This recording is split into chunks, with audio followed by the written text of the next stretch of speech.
सर्व लहानू भक्तांना सप्रेम जयगुरु. आज आपल्यासोबत मूळचे शिरपूर निवासी आणि सध्या हल्ली मुक्काम मुंबई असे दोन समर्थ लहानूजी बाबांचे भक्त आहेत. त्यांना समर्थ लहानूजी बाबांचे बरेचसे अनुभव आहेत. तर लहानूजी स्वानुभव या यूट्यूब चॅनलवरती आपल्याला ते काही अनुभव सांगणार आहेत. दाजी जय गुरु, जय लहानूजी बाबा. सर्वात आधी तुमचं नाव सांगा संपूर्ण. देवीदास गोपाळ, देवीदास दमलूजी गोपाळ. मूळचे राहणारे शिरपूर आणि हल्ली मुंबईला राहता. सर्वात आधी तुम्ही सांगा की तुमच्या जीवन प्रवासामध्ये लहानूजी बाबांचा ध्यास तुम्हाला कसा लागला? आमचं लग्न झालं आणि ह्यांचे वडील म्हणाले की तुम्ही आता लगेच लहानूजी बाबांना जाऊन या, मी नेहमी जातो ते म्हणाले. तर माझा काय हे नव्हता, मी पुण्याची आहे. हा, तर जा म्हणायचं, म्हटलं चला जाऊया दोघंहीला. म्हणजे आम्ही आल्यावर इथे रविवारच दिवस होता त्या दिवशी. तर इथे काही जास्त लोक नव्हते त्यावेळेला. संपूर्ण असं माती वगैरे असं साधवणं वगैरे असं होतं, असं उंचवटागण होता. तर आम्ही तिथे आपलं बसलो, लहानूजी बाबांचं कधी दर्शन मिळेल बाबा म्हणून आम्ही हे झालो. तर लहानूजी बाबा काठी घेऊन त्या कोपऱ्यातच त्यांचं वास्तव्य होतं. हा, तर लहानूजी बाबा अशी काठी घेऊन सगळीकडे. जवळपास कोणत्या वर्षीची गोष्ट आहे? 1963 ला. 67 14 जुलै 67. अच्छा, पूर्ण तारीख माहिती. म्हणजे लग्न आमचं 13 झालं म्हणून. आणि मी माझा काही विश्वास नव्हता. अच्छा, म्हणजे काही एवढं काहीच नाही आपल्याला. मला माहिती पण नाही लहानूजी बाबा काय वगैरे. मी पुण्याच्या. हो, मी पुण्याचे. तर आल्यावर मग आम्ही बसलो वगैरे, सगळे लोक त्यांच्या पाया पडतात. मी पण अगदी आश्चर्यचकित बघत होते. त्यामुळे वय तेव्हा 18-19 होतं. तर असं 50 लोक, 50 पण नव्हते, अगदी मला वाटतं 30-35 लोक त्यावेळी असायचे. तर आम्हाला फक्त पाया पडून मिळालं पाहिजे. यांची धडपड होती हे इकडचेच म्हणून मला हात जोडून देऊन बघ हे आम्ही दोघे असं झालो. तेवढ्यात लहानूजी बाबा म्हणाले की तू इकडे ये, तू इकडे ये. ह्यांना म्हणाले तू इकडे ये. मी यांच्या बरोबरच होते. तू इकडे जा बाबा, काय यांना मी म्हणते जा तुम्ही पुढे. मी पण नवरीच होते, तर जा पुढे. तर बाकीचे हे मागेच राहिले. तर बाकीचे दोघं तिघं म्हणाले जा पुढे जा, बाबा तुम्हाला बोलायला. बाबांनी यांना बोलवलं आणि काठी त्यांच्या हातात होती, वेळीची काठी. थोडीशी पातळच होती, मला चांगली आठवते. त्यांना 5-6 चपके दिले. एक हात धरला त्यांचा आणि 5-6 चपके पाठीवर दिले. आता जा, तुला कुठं जायचं तिकडे, असं बाबा इतकं प्रत्यक्ष बोलले. आमच्या कानात अजूनही ते शब्द ह्याच्यात आहेत. आणि त्याच्यानंतर आम्ही 3-4 दिवशी मुंबईत गेलो. त्यांना 8 दिवसात रेल्वेची नोकरी मिळाली. आता ते क्लास 1 ऑफिसर आहे. मी स्वतः MTN मध्ये क्लास 1 ऑफिसर म्हणून रिटायर्ड झाले. पुढचं सांगते, माझ्या 2 मुली MD डॉक्टर आहेत. त्यांना ॲडमिशन KM मध्ये पहिला नंबर आहे पूर्ण आपल्या ह्याच्यातनं, महाराष्ट्रातनं. मोठ्या मुलीला KM ला ॲडमिशन मिळाली, ती तिथून MBBS हे झाली MD. छोटी मुलगी माझी सायनमधनं MD झाली, ती दिल्लीत असते. मोठी माझी फॉरेनला होती, ती आता इकडे आलेली आहे. छानपैकी दोघी सुखात आहेत, जावई छान आहेत. आणि ह्यांची परिस्थिती इतकी वाईट होती. मी पुण्याचे होते, माझे वडील मिलिटरी ऑफिसर होते, त्यामुळे मी चांगली होते. पण मला यांना इतकी गरिबी की यांना संध्याकाळी जेवण नसतं. पण आता यांची इतकी हे आहे की आमच्या तिथे सोसायटीमध्ये मिस्टर देवीदास गोपाळशिवाय पान हालत नाही. आज यांचं वय 81 आहे, 81 आहे चालू. पण गोपाळे म्हणजे किती व्यवस्थित माणूस. यांची मुलं एवढी उंच, यांचं म्हणजे त्यांना असं वाटतं की सगळं किती व्यवस्थित लोक, म्हणजे किती व्यवस्थित लोक आहे. त्यामुळे आम्हाला कुठलंही सिनियर पद असलं. आता आमच्याकडे शिंदे आले होते 26 जानेवारीला, महाराष्ट्र मुख्यमंत्री एकनाथजी शिंदे. तर आले होते. ते ह्यांच्याकडनं त्यांना शाल नारळ वगैरे यांच्याकडनं दिलं आणि त्यांनी पण यांना दिलं. देवीदासजी गोपाळ आमच्याकडे. मुंबईला कोणत्या एरियामध्ये राहतो?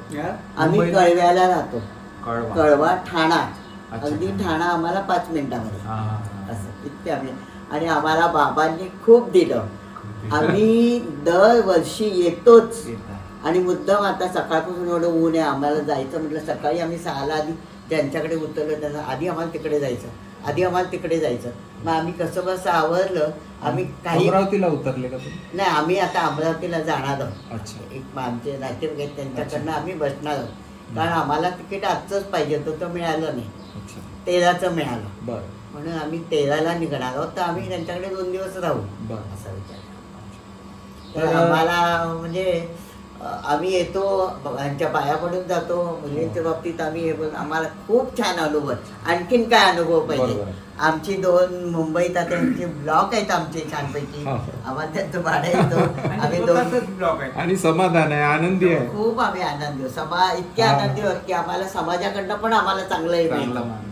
बरोबर. मुंबईमध्ये आम्हाला फार छान आणि आहे. वंदनीय राष्ट्रसंत तुकडोजी महाराजांनी लहानोजी बाबांवरती 4 भजनं लिहिलेली आहेत. त्याच्यातलं एक असं वाक्य आहे, हिंदी मधलं भजन आहे ते, तेरी मार में बर है तेरी गाली में रंगत. म्हणजे मार दिला तरी आशीर्वादच आहे आणि शिव्या दिल्या तरी आशीर्वादच आहे. बाबा शिव्या सुद्धा द्यायचे ना. द्यायची. शिवी दिली होती यांना काय शिवी? तुकडोजी महाराजकडे आम्ही जायचो नाही, तुम्हाला शिवी काय दिली? लहानोजी बाबांनी बाबांनी शिवी काय ते शिवी दिली तुम्हाला, काठी मारली त्यावेळेला काहीतरी दिली शिवी. काय तुला खूप चांगली शिवी दिली त्यांनी काहीतरी. हो जा तू आत्ताच जा. थांबू नको, शिरेवाची इथे थांबू नको. मी पाया पडलो ना, पाया पडलो तेवढ्या काठ्या विचारू नका, किती भरपूर. आणि आम्ही खूपच छान याच्यात आहोत. आम्ही तुम्हाला सांगताना अक्षरशः गहीवरून आलेला आहे हो. प्रसंग. हो. गहीवरून आलेला आहे. हो बरोबर आहे. आणि काका तुम्हाला सांगतो की लहानोजी स्वानुभव या चॅनलचा उद्देशच हा आहे की ज्या लोकांनी प्रत्यक्ष दर्शन घेतलेलं आहे समर्थ लहानोजी बाबांचं, त्यांच्या नजरेमधून तरुण पिढीपर्यंत हा संदेश पोहोचला पाहिजे, प्रेरणा घेतली पाहिजे ह्या तरुण पिढीनं. हा उद्देश घेऊन या चॅनलची निर्मिती करण्यात आली आहे. आणि आता तसं पाहिलं ना हो. तर ह्यांचा म्हणजे इतकी गरिबी की मला आई वडिलांनी म्हणजे चांगला मुलगा आहे होतकरू म्हणून आम्हाला पुण्याहून आणलं. हो. 4 बहिणी, एकेकीचे लग्न व्हायला पाहिजे ना. बरोबर. वडील मिलिटरी ऑफिसर होते तरी सुद्धा लग्न होणं जरुरी. होतकरू मुलगा आहे म्हणून यांना दिलं. म्हणजे यांची इतकी गरिबी होती. माझे वडील म्हणाले की मी घेईन यांचं सगळं सांभाळून. असं झालं, पण सांभाळून बाबाजीनंच घेतलं. केलं सगळं. आता काय मला एक हात नाही, एक पाय नाही. हो हा. हे एवढं ओपन आहे. अच्छा. ते झालंय, पण म्हणजे सगळं व्यवस्थित चाललं. सगळं व्यवस्थित आहे. आता तो रेल्वेचाच प्रसंग सांगितला ना हो, तो रेल्वेचा प्रसंग. प्रसंग होतो. बरोबर आहे. पूर्वी आणि तुम्ही आता- सुदृढ होतात. त्यावर सुदृढ हा. होतो ना मी. तर तो ते जो काय चांगला असते, होतो. राष्ट्रसंत म्हणतात सुख दुःख भोग सारे चुकतीने हे कुणाला हो देव संत कोणी राजा किंवा दिना पण आता कोणालाही त्यांना नाही. पायाचा पण त्रास नाही. त्यांचा हा. तो लाकडी पाय आहे, बरोबर. ते घालतात आणि कुठे कुठे अगदी फिरून येतात लांब तुम्ही लांब. नाही येणार, मी डोंगरावर जाईल. हो बरोबर आहे. तुम्ही नाही करणार, मी डोंगरावर जाईल.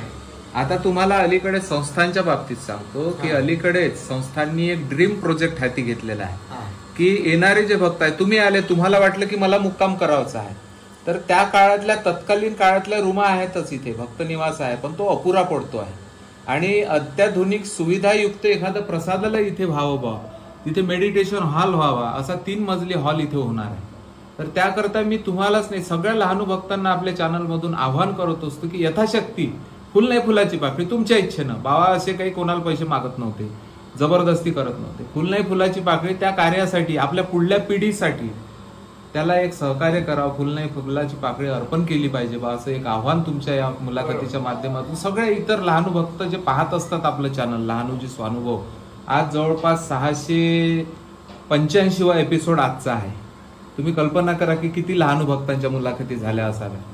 तर सगळे लहान भक्त अतिशय आवडीने पाहत असतात की या व्यक्तींचा काय अनुभव आहे, मला जाणून घ्यायचा आहे, या भावनेनं ते पाहत असतात. तर मी एक संस्थानकर्ता म्हणून आपल्या या सगळ्या परिसरातले एक समाजोपयोगी कार्य करत असते ही संस्था, श्री संत लहानोजी महाराज संस्था. तर त्याकरता आपण एक फुल नाही फुलाची पाकळी इथल्या या प्रसादालय योजनेकरता, लहानू प्रसादालयाकरता आपण अर्पण करावी, ही एक विनंती तुम्हाला करतो. आणि आज जे काही तुम्ही अनुभव सांगितले तुमच्या जीवन प्रवासातील, याबद्दल मी फार फार आभारी आहोत. जय गुरु, जय लहानोजी. समर्थ लहानोजी महाराज की जय.